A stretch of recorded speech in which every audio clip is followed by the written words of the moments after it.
রাফা border ক্রসিংয়ের Gaza অংশের পূর্ণ নিয়ন্ত্রণ নিয়েছে ইসরায়েলি সেনাবাহিনী। রাতভর অভিযানের পর মঙ্গলবার সকালের দিকে ইসরায়েলি বাহিনী রাফা ক্রসিং দখলে নেয়।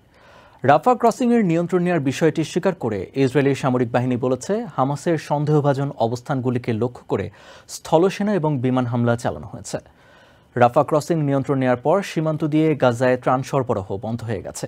এরই মাঝে এ ক্রসিং থেকে জাতিসংঘের ত্রাণও ফিরিয়ে দেওয়ার অভিযোগ উঠেছে। হামাস যুদ্ধবিরতির প্রস্তাবে রাজি হওয়ার পরও তারা পুরোপুরি শর্ত পূরণ করেনি এমন অভিযোগ তুলছে ইসরায়েল। এরই মাঝে ওই প্রস্তাব উপেক্ষা করে রাফায় হামলা শুরু করেছে ইসরায়েল।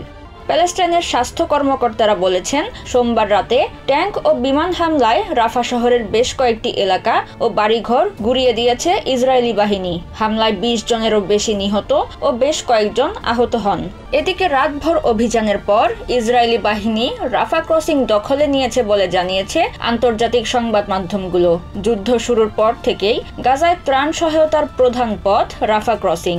ইসরায়েলিরা রাফা ক্রসিং দখলে নেয়ায় গাজায় ত্রাণ প্রবেশের সুযোগ বন্ধ হয়ে যাওয়ার আশঙ্কা দেখা দিয়েছে। আন্তর্জাতিক ত্রাণ সহায়তা গাজায় পৌঁছাতে না দেয়া হলে শিগগিরই উপত্যকা জুড়ে দুর্ভিক্ষ দেখা দিতে পারে।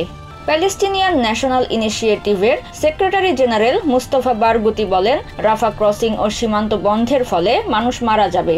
এরই মধ্যে রাফা ক্রসিং থেকে জাতিসংঘের ত্রাণও ফিরিয়ে দেওয়ার কথা জানিয়েছেন জাতিসংঘের মানবাধিকার সংস্থা ওচার মুখপাত্র জেমস লার্ক। তিনি বলেন, গাজায় ত্রাণ সহায়তা পৌঁছানোর প্রধান দুটি ক্রসিং ইতোমধ্যে বন্ধ হয়ে গেছে। তিনি আরও বলেন, গাজায় জাতিসংঘের ত্রাণ প্রায় শেষের দিকে।